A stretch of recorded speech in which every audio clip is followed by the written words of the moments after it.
Kyle Mohan Racing, and I'm excited because I've finally got to put in a little bit of time to what was one of my Formula Drift cars, a 3-rotor turbocharged anti-lag nitrous-fed ND bodywork on an NC chassis MX5.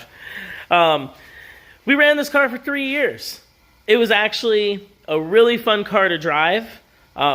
And we ended up having some suspension issues that I think really held us back. But this engine package is what laid the groundwork for what we're now running successfully in our Formula Drift RX-8. So we did learn a lot from this. And since it's the off season, or at least not the Formula Drift season currently, I've been really interested in getting this car back on the track, not only to do some drifting, but I really kind of wanted to see if it'll time attack. So we're going to work on a conversion to time attack as well. You can see I've got that big cognition wing back on the back. It went through a couple different iterations of bodywork. Some people might remember it not having front fenders.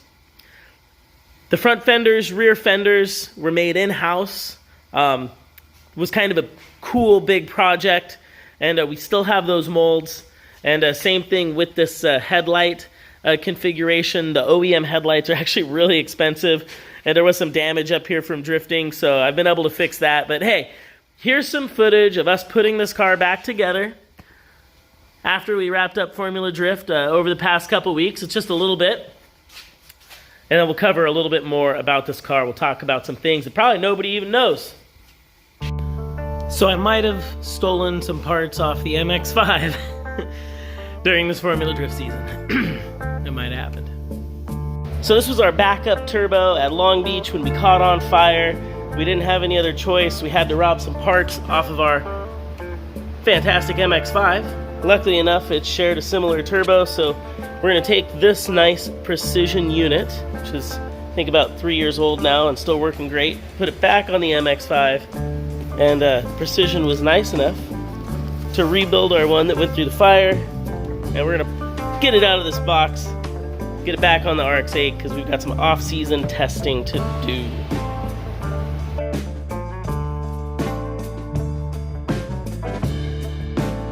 Whew. Got the turbo back on, feeling good.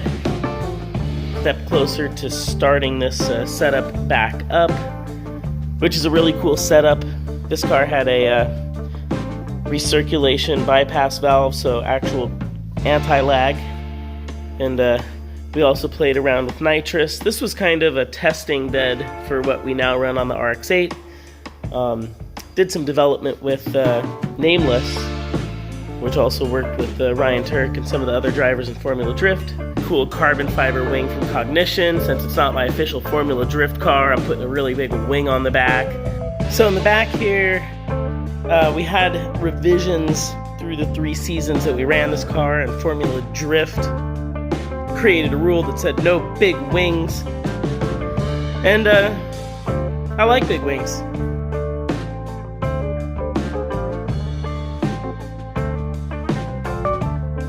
Just pulled off my rear trunk lid or radiator shroud. In Formula Drift rules, all the drivers and teams and car builders were getting excessive with how much trunk we were removing.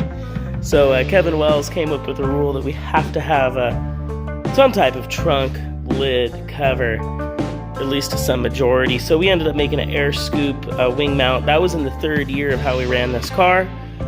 And the first year we actually had the fuel cell in the back and a different radiator configuration. I didn't like the way the weight balance felt. The car was a little back heavy, and we were having cooling issues, so we ended up moving the radiator forward. This configuration, a larger radiator, and also the fuel cell got pushed forward. I think this was going into like 2017 with this car, which also gave me a lot more protection back here in case we were to have a crash. We got rid of anything that might have been flammable or liquid really far to the back end. So pretty cool setup. I haven't had this rear hatch off in probably 4 years at least. I was kind of fortunate. I already had some custom CNC cut wing mounts that KMR Cognition made a while ago, and I've got this really cool Cognition wing. So that's what's going on here. That's the plan.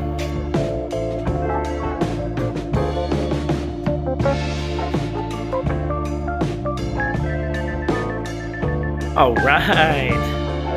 So I think I got lucky, and I kind of knew I was gonna get lucky. This passenger side mount setup actually connected with a couple existing holes, so it looks really aggressive. Well, that is cool. Yeah, I like that. That's gonna be good. So continuing work on the MX5, we're gonna pull the front window, the dash. It turns out the boost controller, which is way down in here on the back side of the firewall, looks like the wire broke or something happened, so we've got to pull that out and replace it or fix it.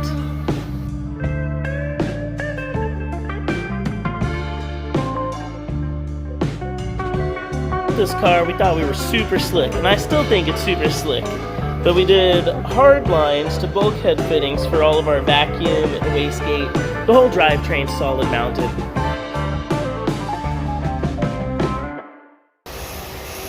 So the cleanup continues. Boost controller turned out to be quite a project. Had to redo some wiring and some plumbing, but we're getting there, almost wrapped up. Had the roof off.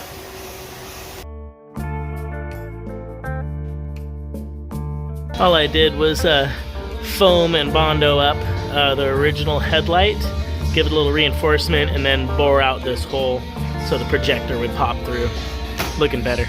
Well, it's been a while since the MX5 was stripped down, getting work like this. It's really cool to see some of the work we did during these 2015, 16, 17 seasons, and also get this thing ready to rock again. It was actually a really fun car to drive. I've said this previously. I don't think it really got the credit it deserved. I think we actually figured out why we had some issues and could definitely dial it in better. You can see with our wing mocked up how it sits above the radiator and some of those radiator supports and ducting.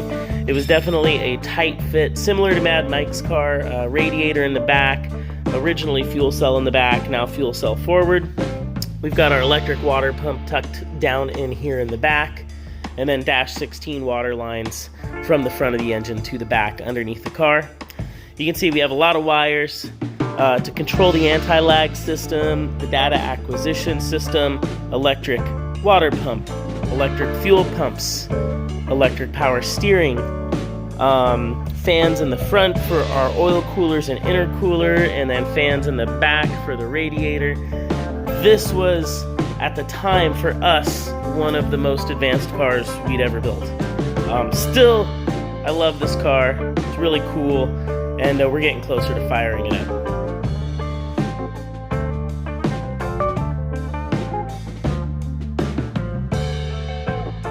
Going on. We'll have more updates on this project. We're gonna start this car up for the first time very soon. We'll make sure to document that and probably rip it around the Mazda Tricks parking lot. Really happy to see this car back on the ground. I think it looks fantastic, and like I said, this is kind of a combination of the last body work and graphics package, but also some of the earlier configuration like the wing and the roof, to help with the smoke buildup. You can see we're also running a HGT transmission in this car. This one had an upright e-brake. I actually ended up not liking it. Sometimes my hand would interfere with the dash, so I'll probably go back to a lay-down e-brake. And you can see our dry sump tank. We're running the same dry sump configuration in this car.